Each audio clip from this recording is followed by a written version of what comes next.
Hello అండి అందరికీ. Warm welcome to my channel.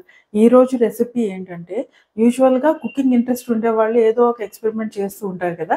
So, అలాగే మేము ఒకసారి హోటల్‌కెళ్ళినప్పుడు చైనీస్ మంచూరియా ఇస్తారు కదా! సో, ఆ మంచూరియా చూసి నాకేమనిపించిందంటే, మనం ఎందుకు ఇదే సేమ్ డిష్‌ని మన ఇండియన్ ట్రెడిషన్ బట్టి ఎందుకు చేంజ్ చేయకూడదు అనిపించింది. సో, వెజిటబుల్స్ అవే సేమ్.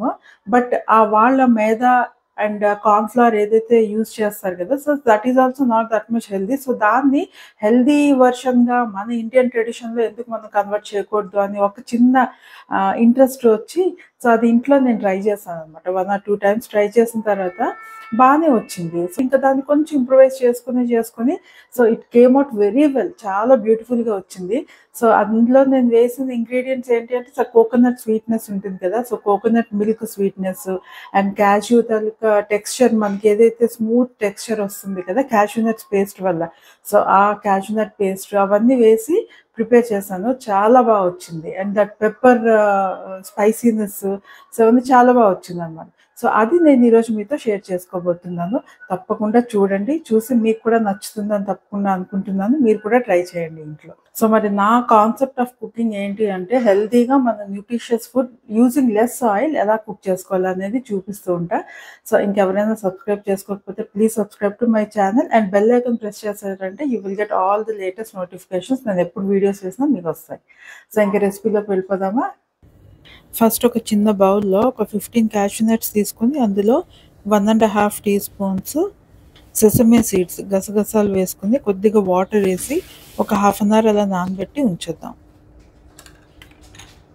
ఇప్పుడు ఒక కోకోనట్ ఇలా తీసుకొని ఇది చిన్న చిన్న ముక్కలుగా కట్ చేసుకొని గ్రైండ్ చేసేసి మిల్క్ అనేది ఎక్స్ట్రాక్ట్ చేసేసుకుందాము. ఎక్కువ వాటర్ వేయొద్దు. కొంచెం తక్కువ వాటర్ వేసుకుని థిక్ మిల్క్ తీసుకోండి. కోకోనట్ మిల్క్ కొద్దిగా థిక్‌గా ఉంటేనే మనకి కర్రీ వస్తుంది. సో, ఈ రెసిపీకి ఫస్ట్ మనకు కావాల్సిన ఇంగ్రీడియెంట్స్ ఇప్పుడు బేబీ కార్న్ కొద్దిగా ఇలా కట్ చేసి పెట్టుకున్నాను. అండ్ రెడ్ క్యాప్సికమ్ ఇది. టొమాటో అనుకోగలరు. But this is red capsicum and yellow capsicum. And అలాగే కొంచెం corn and carrots. Cashew nuts and sesame seeds మనం నానబెట్టి ఉంచాం కదా! ఆ పేస్ట్ ఇది. అండ్ ఉల్లిపాయలు ఒక 2 గుండగా కట్ చేసుకొని చిన్న ముక్కలుగా చేసుకుందాము. అండ్ దాంతో పాటు మిల్క్. కోకోనట్ మిల్క్ తీసాను కదా! ఈ కోకోనట్ మిల్క్. సో, ఇప్పుడు ప్రాసెస్‌కి వెళ్ళిపోదాం. చాలా తక్కువ ఆయిల్ యూజ్ చేస్తున్నాను. ఓన్లీ 1 టీ స్పూన్ ఆయిల్ అంతే. ఇందులో ఆవాలు, జీలకర్ర అవేమి వేయొద్దు. డైరెక్ట్‌గా ఆనియన్స్ వేసేసుకుందాం. సో, ఆనియన్స్ కొంచెం రెడ్ కలర్‌గా వచ్చేంత వరకు ఫ్రై చేసుకుందాం ఇందులో. సో, ఇప్పుడు ఇలా రెడ్‌గా వేగిపోయాయి కదా కొంచెం. ఇప్పుడు ఇందులో కొంచెం జింజర్ గార్లిక్ పేస్ట్ వేసుకుందాం. ఎక్కువ వద్దు. నార్మల్‌గా మీరు గార్లిక్ కొద్దిగా చిన్న చిన్న పీసెస్ కట్ చేసుకునైనా వేసుకోవచ్చు. అలాగా చైనీస్‌లో ఉంటుంది కదా! అలాగా కూడా బావుంటుంది. బట్ ఇదేంటంటే కొద్దిగా నేను ఇండియన్ టచ్ ఇద్దాం అనుకున్నాను కదా! సో, అందుకోసమని ఇలా జింజర్ గార్లిక్ పేస్ట్ కొద్దిగా వేసానన్నమాట. సో, అది ఇలా వేగిపోయింది కదా! ఇప్పుడు వెజిటబుల్స్ అన్నీ వేసేసుకుందాం. Carrot, baby corn, red capsicum, yellow capsicum. Green capsicum అంటే గ్రీన్ కూడా వేసుకోవచ్చు. కార్న్, కొద్దిగా సాల్ట్ అండ్ కొద్దిగా పసుపు. నేను చైనీస్ డిష్ కొంచెం ఇండియన్ టచ్ ఇస్తున్నాను కాబట్టి ఇందులో గ్రీన్ పీస్ బాగోదు. ఇవే బాగుంటాయి.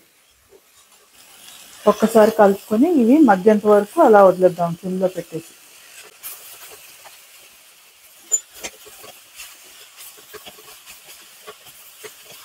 మూత పెట్టేసి వదిలేద్దాం.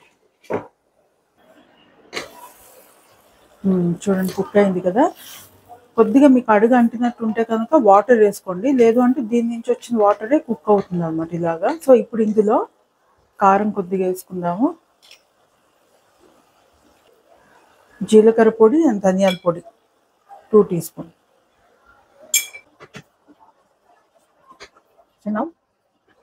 అండ్ ఇప్పుడు కోకోనట్ మిల్క్ ఉంది కదా ఇది వేసేద్దాం ఇందులో.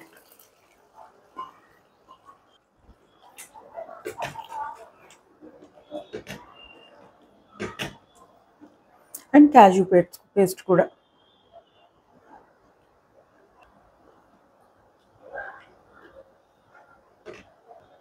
క్యాష్యూ పేస్ట్ గిన్నెలో కొద్దిగా వాటర్ వేసి ఇది కూడా వేసాను. ఇప్పుడు ఇది ఇలా కాసేపు మరగనిద్దాం దగ్గరగా అయ్యేంత వరకు. మీడియం ఫ్లేమ్లోనే పెట్టి మరిగించుకోండి. ఇలా మూత పెట్టేసి వదిలేద్దాం ఇప్పుడు కాసేపు. సో కాసేపు అయింది, ఇప్పుడు చూద్దాం. వావ్, చూసారా టెక్స్చర్, థిక్నెస్, టెక్స్చర్ ఎంత బాగా వచ్చిందో. ఇది మనకు చల్లగా అయ్యాక ఇంకా థిక్గా అయిపోతుంది. కాస్త పెప్పర్ స్ప్రింకిల్ చేసుకుందాం. పెప్పర్తో మనకు ఒక మంచి స్పైసీనెస్ వస్తుంది అన్నమాట.